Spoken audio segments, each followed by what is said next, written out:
Salut les amis, et bienvenue dans cette nouvelle vidéo.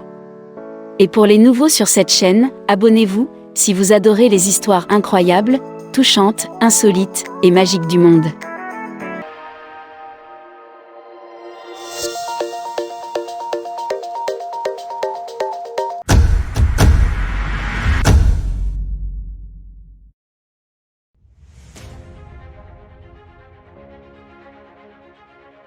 Les nonuplés maliens fêtent un an en bonne santé en attendant un retour au pays. Alors que leur naissance fut une première mondiale, au point que certains ont cru à un canular, les nonuplés du Mali fêtent leur premier anniversaire mercredi 4 mai. Les bébés nationaux du Mali, 5 filles et 4 garçons, sont nés d'une même grossesse, par césarienne, le 4 mai 2021 à Casablanca, au Maroc, dans une clinique privée.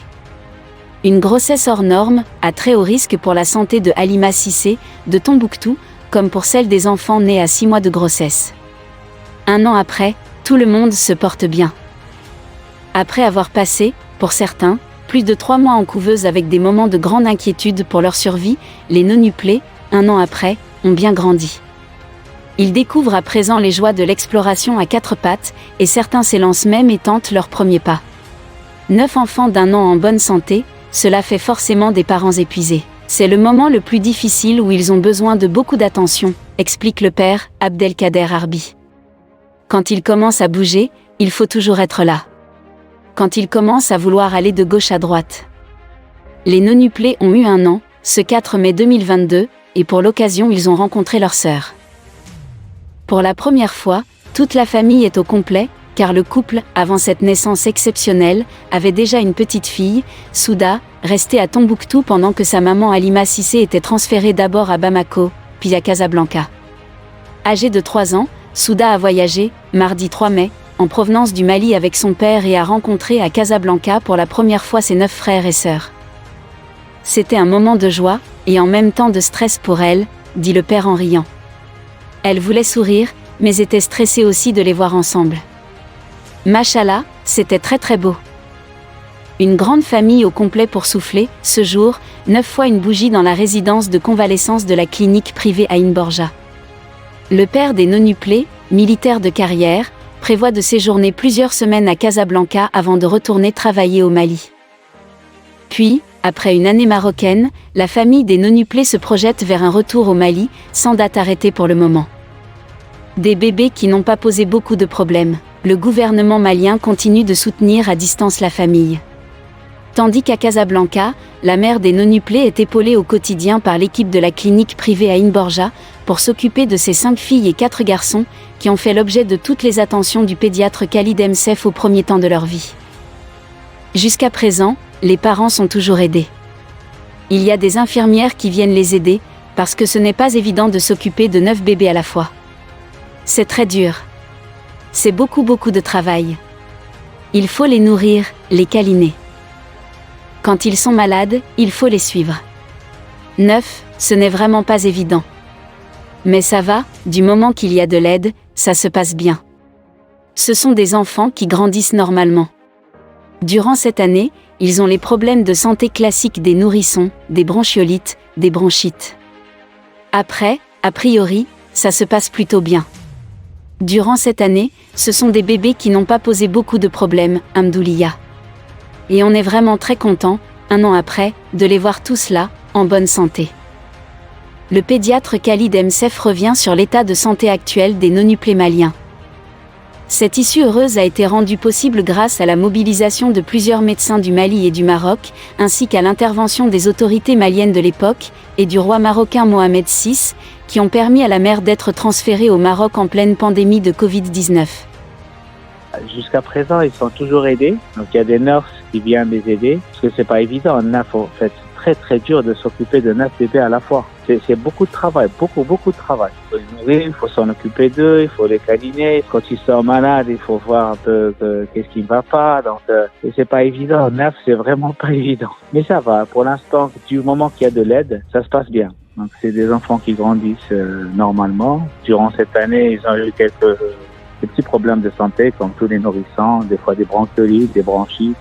Et après, a priori, ça se passe plutôt bien. Mais durant cette année, c'est des bébés qui n'ont pas causé beaucoup de problèmes, alhamdoulilah. Et on est vraiment très contents qu'un an après, qu'ils soient en bonne santé, qu'ils soient tous là et ça fait vraiment plaisir. L'histoire commence à Tombouctou, dans le nord du Mali.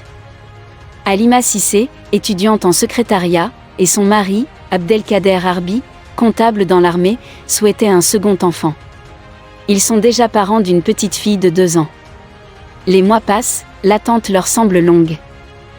Le docteur Sédou Sogoba, chef du service de gynécologie de l'hôpital régional de Tombouctou qui avait suivi la première grossesse du couple, leur propose un accompagnement thérapeutique par induction d'hormones injectables.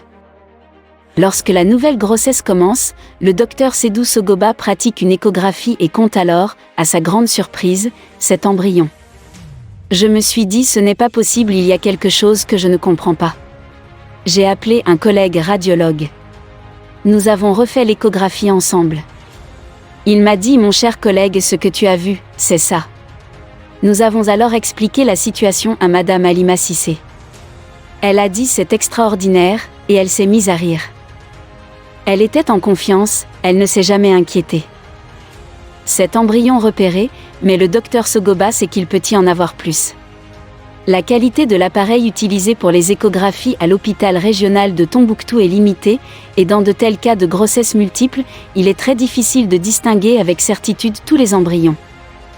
Le docteur Sogoba, conscient du risque d'interruption spontanée de la grossesse, décide de procéder à un cerclage à la 13e semaine, et même s'il décrit Halima Cissé comme une patiente souriante, confiante et sereine, il sait que c'est une grossesse à haut risque.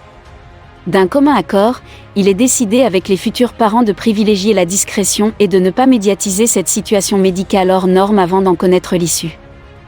Les semaines passent. Les embryons continuent à se développer normalement.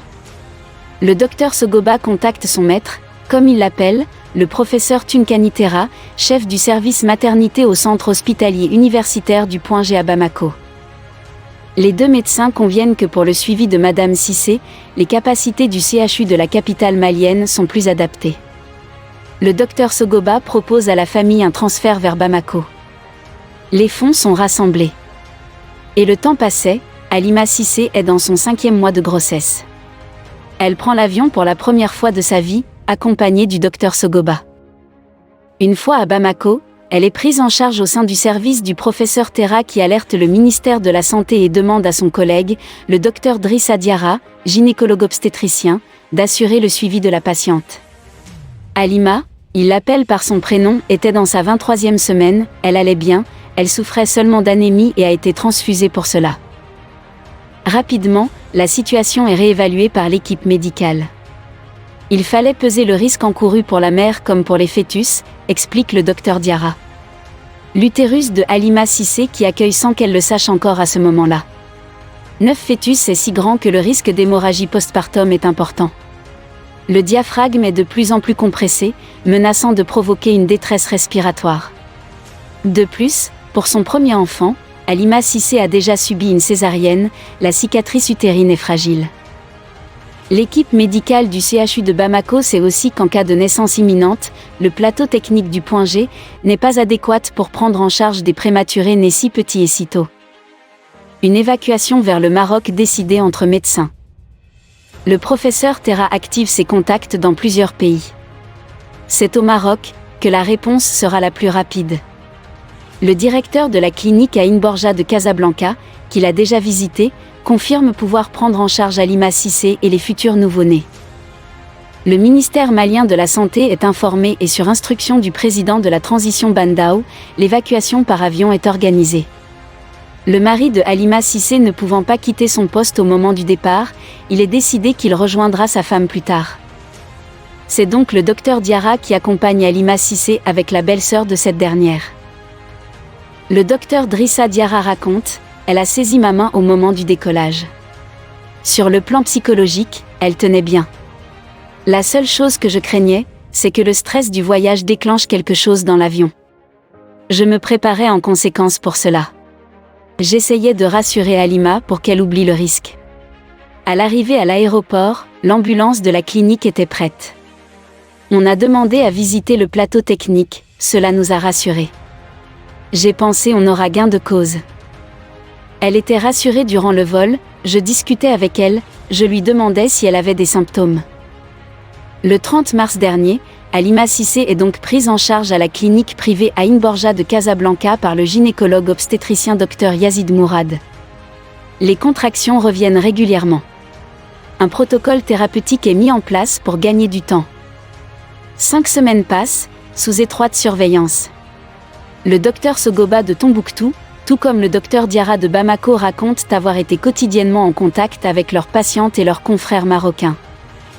Lundi 3 mai, nouvelle évaluation du risque pour les enfants comme pour la mère. Le mardi matin, une césarienne est décidée. Le père Abdelkader Arbi, resté à Tombouctou, prévient le docteur Sogoba, premier à avoir détecté la grossesse multiple. À la mi-journée, le docteur Yazid Mourad raconte avoir extrait rapidement et sans difficulté d'abord 7 bébés pesant entre 700 grammes et 1 kg chacun. Il cherche alors à retirer le placenta restant et découvre 2 petites têtes, 2 bébés supplémentaires, vivant eux aussi, de 500 grammes, qui n'avaient pas été vus à l'échographie. Ils sont bien tous les 9, il faut éviter l'infection. Les pédiatres viennent tous les jours, matin, après-midi et soir. On ne peut pas prédire comment ça va évoluer, pour l'instant même les pédiatres sont étonnés, ceux de 500 grammes vont bien. On espère que ça va continuer. 5 filles et 4 tout petits garçons qui se portent bien, selon le docteur Yazid Mourad, tout comme leur maman, Halima Cissé, qui a passé elle-même 24 heures en réanimation après une hémorragie de la délivrance. Le gynécologue obstétricien rappelle que dans de telles circonstances, personne ne peut prédire la suite, c'est au jour le jour. Les nouveau-nés étaient sous étroite surveillance, suivis par une équipe autour de 3 pédiatres. Le plus grand risque, c'est l'infection ou une hémorragie interne tant leurs organes sont fragiles. Du point de vue médical, c'est inédit. Pour le docteur Yazid Mourad de la clinique marocaine Aïn Borja, nous allons apprendre beaucoup de choses. Madame Arbi et son mari posent pour des photos le jour de leur mariage, une union musulmane traditionnelle, en 2017. La grossesse de Halima est devenue un sujet de fascination au Mali, même quand on pensait qu'elle ne portait que des septuplés.